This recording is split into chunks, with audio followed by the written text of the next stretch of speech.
Assalamualaikum warahmatullahi wabarakatuh. Selamat pagi, selamat beraktivitas. Kita kembali lagi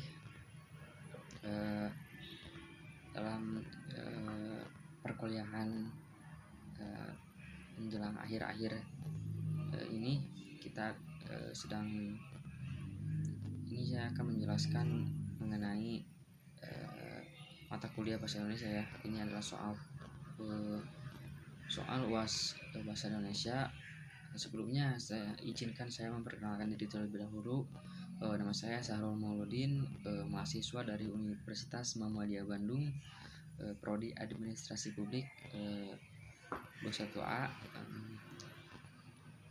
Nah, di sini tuh saya akan menjelaskan mengenai soal-soal ujian akhir semester ya, mata kuliah bahasa Indonesia. Kemudian kita ke pembahasan yang pertama. Di sini kita membahas mengenai cara memperbaiki penulisan nama gelar gitu. Nah, yang pertama di sini kita ada yang A itu Sri Mulyani Indrawati titik koma ya, bukan titik, koma. Untuk mengumumkan nama ke gelar itu kita pakai tanda baca koma dulu ya, koma SE titik koma, kemudian M titik SC titik PHD gitu. Nah, yang benarnya itu Sri Mulyani Indrawati, koma, untuk mengumumkan nama ke gelar itu koma dulu ya, koma SE, dan untuk mengumumkan gelar pertama dan gelar kedua itu kita mengambil tanda bacanya itu titik kemudian ada koma.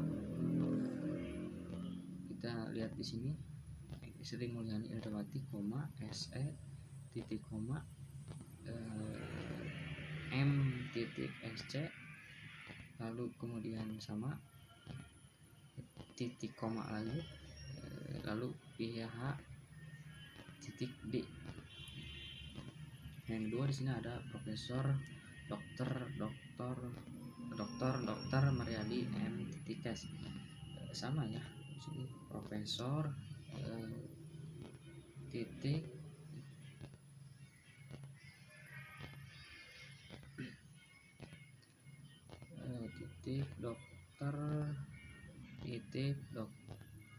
titik dokter titik Mariadi koma M titik S, lalu sama ini juga sama.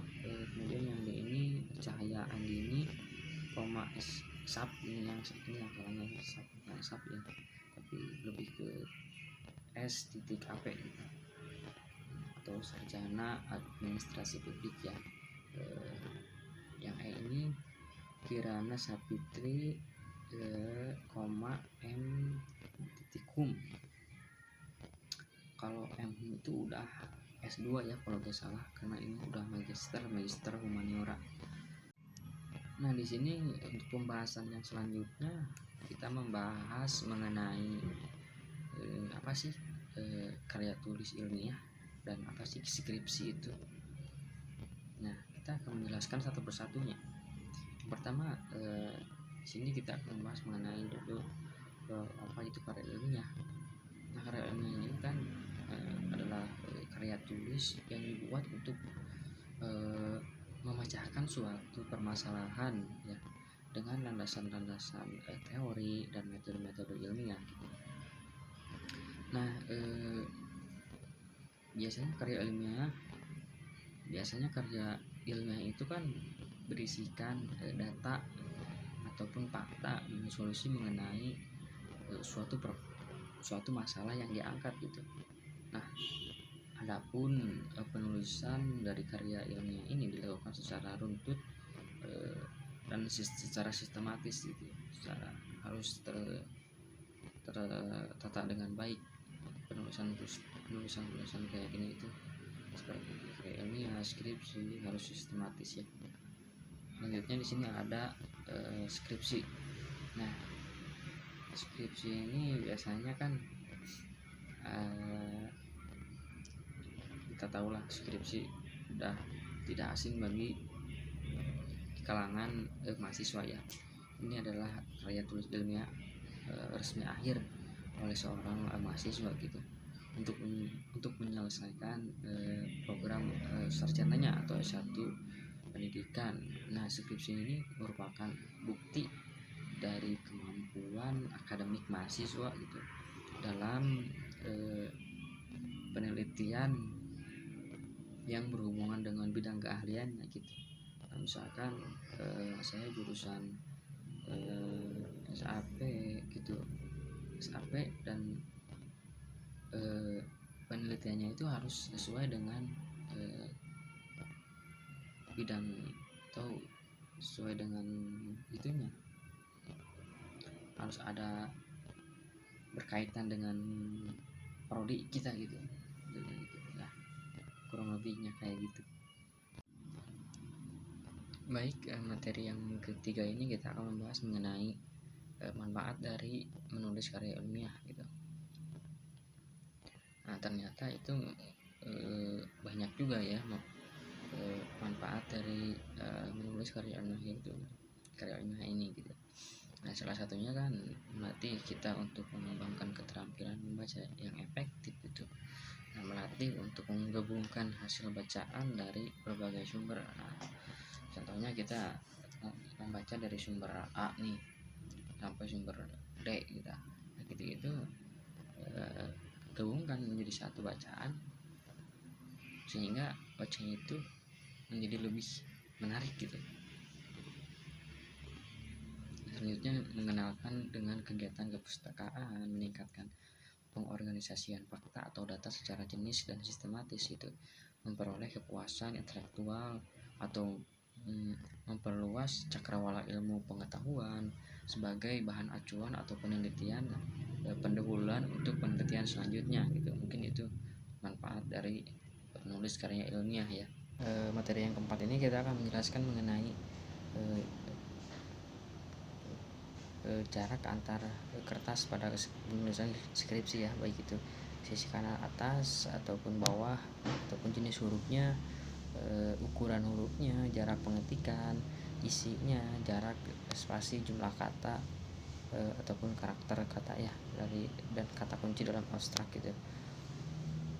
Nah, yang pertama itu ada jarak kertas atau margin, sisi kanan, kiri dan atas itu, dan bawah pada penulisan skripsi yang aturannya yang biasa ditetapkan adalah 4433, dan yang mana ini dalam aturan margin skripsi yang benar yakni 4433. Nah, ini adalah kiri itu adalah berjarak 4 cm, sedangkan untuk jarak atas itu berjarak 4 cm juga, sama kanan berjarak 3 cm dan bawah berjarak 3 cm ya. Selanjutnya ada yang B, ini jenis huruf atau font yang biasa digunakan pada dalam skripsi gitu, ukuran hurufnya, jenis font, ukuran huruf, jarak pengetikan ya, atau spasi. Nah, naskah skripsi diketik dengan komputer menggunakan biasanya itu kalau untuk skripsi itu menggunakan huruf Times New Roman ya, pada ukuran font jaraknya itu 10, jarak 10 ataupun 1,5 spasinya 1,5 dengan menerapkan sistem rata kiri ataupun rata kanan atau justify ya. Yang C ini isi, jarak, spasi, jumlah kata ataupun karakter ya, dan kata kunci dalam abstrak. Nah, ini adalah sesuatu yang ada gitu ataupun temuan yang terkandung dan sebagainya itu ataupun di dalam suatu benda dan sebagainya. Nah, contohnya isi gudang itu pupuk dan alat-alat pertanian. Nah, arti lainnya itu dari isi adalah apa yang tertulis di dalamnya ataupun tentang buku, surat dan sebagainya gitu. Nah, jarak dari jarak ini adalah suatu ukuran numerik gitu yang menunjukkan seberapa jauh sih posisi suatu objek dengan objek lainnya dalam bidang fisika gitu, atau dalam pengertian sehari-hari. Jarak dapat merujuk pada panjang antara dua buah posisi atau suatu estimasi berdasarkan kriteria tertentu. Nah, dra suku Turu spasi adalah daerah kosong yang digunakan sebagai pemberi jarak dan pemisahan kata gitu. Nah, huruf, angka, dan tanda baca. Konvensi pemberian jarak antar kata dan kalimat bervariasi gitu dalam berbagai bahasa dan kadang cukup kompleks. Lalu selanjutnya ada jumlah kata. Nah, jumlah kata ini biasanya kan dari semua kata dalam suatu naskah gitu. Nah, penghitungan kata adalah suatu cara untuk mengetahui jumlah kata dalam suatu naskah gitu. Nah, perhitungannya adalah kata terkadang diperlukan untuk mengetahui jumlah kata dalam suatu naskah gitu tersebut sesuai keperluan seperti dalam sumber, proses hukum, jurnalisme ataupun iklan. Selanjutnya ada kata kunci atau keyword abstrak. Memiliki jumlah kata terbatas karena hanya mencakup gambaran umum dari keseluruhan tulisan gitu. Nah, oleh sebab itu kan jumlah kata pada abstrak sekitar 100 sampai 150 kata gitu. Pada abstrak penulisan bahasa asing maupun bahasa ilmiah gitu harus ditulis bercetak garing atau italik gitu. Yang D ini kan teknik penulisan number halaman skripsi. Nah, pada penomoran halaman bagian awal skripsi ya menggunakan angka Romawi kecil. Kecuali itu halaman yang depan. Nah, penomoran halaman bagian yang awal skripsi itu dimulai dari halaman judul dengan I, tetapi nomor ini tidak dicantumkan pada halaman tersebut. Untuk halaman berikutnya, angka Romawi tersebut dicantumkan pada bagian tengah bawah halaman. Nah, penomoran halaman bagian utama dan akhir skripsi menggunakan angka Arab tanpa titik gitu. Tiap bab dimulai pada halaman baru dan nomor halaman diletakkan pada bagian bawah tengah gitu. Halaman berikutnya nomor halaman ditempatkan pada jarak yang dengan jarak 2 cm.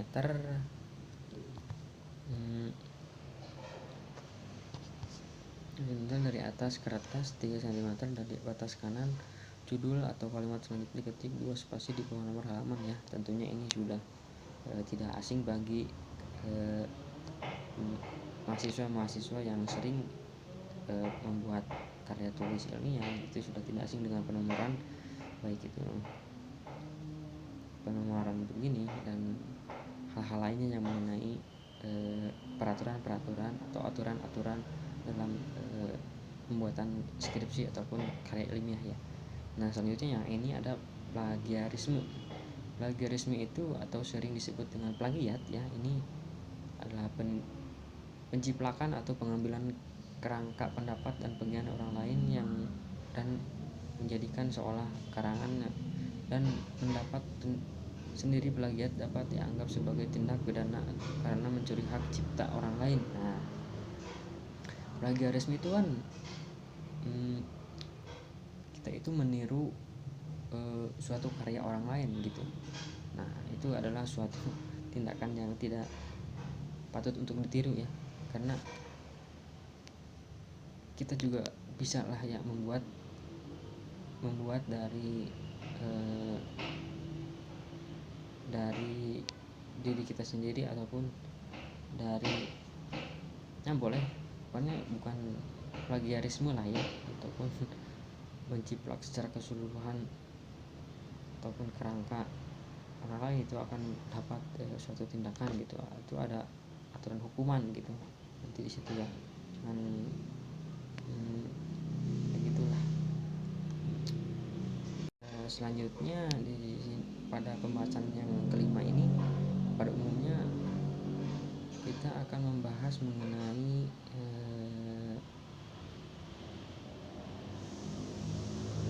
yaitu kutipan, akan bagaimana teknik merujuk kutipan langsung dan kutipan tidak langsung tersebut. Nah, jelaskan ya.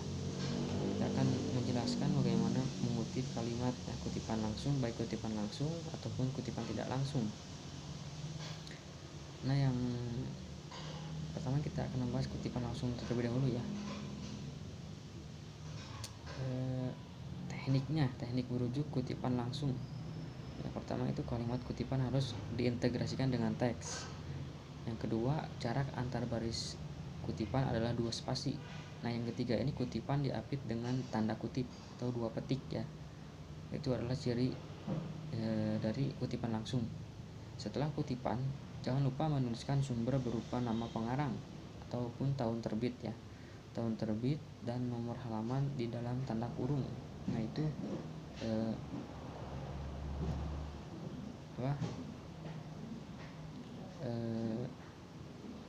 kutipan langsung ya. Itu adalah. Selanjutnya ada kutipan tidak langsung. Nah, kutipan tidak langsung biasanya ciri-cirinya kutipan diintegrasikan dengan teks. Jarak antar baris kutipan adalah spasi ganda ya. Kutipan tidak diapit dengan tanda kutip ataupun petik dua. Nah, kalau kutipan tidak langsung ini tidak ada ciri petik dua ya. Nah, setelah kutipan jangan lupa untuk menuliskan sumber kutipan. Kemudian materi yang ke-6 ini kita akan buatlah 2 kutipan langsung ya. Jadi di sini saya sudah membuatnya kutipan langsung panjang ya dan kutipan langsung pendek, dimana perencanaan kurikulum sekolah memegang peran penting dalam kegiatan belajar mengajar. Nah, sehingga kurikulum sekolah perlu disusun dengan baik dan perlu perencanaan matang. Nah, pernyataan yang dikutipnya ini dalam menyusun kurikulum sekolah hendaknya dipertimbangkan yang pertama bahan-bahan pelajaran yang perlu untuk lebih lanjut pada tingkat sekolah yang berikutnya dan hendaknya sudah diajarkan pada tingkat sebelumnya. Dan yang kedua, bahan pelajaran yang sudah diajarkan pada tingkat sekolah yang lebih rendah tidak perlu lagi diajarkan lagi pada tingkat sekolah yang lebih tinggi. Hartono, 2008. Nah, ini kutipan langsung itu ada ini ya, penulis tahun terbitnya. Kemudian ada kutipan langsung pendek.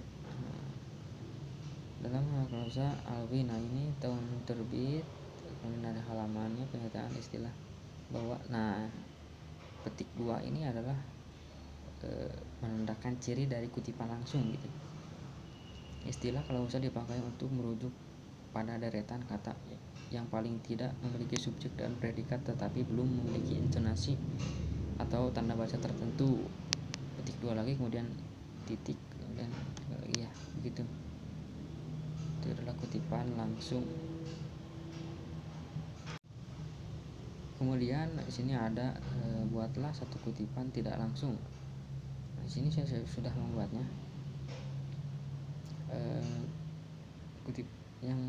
Kutipannya kayak gini. Menurut Nicholas J. Cole, ada 5 komponen penting untuk pembuatan diplomasi publik.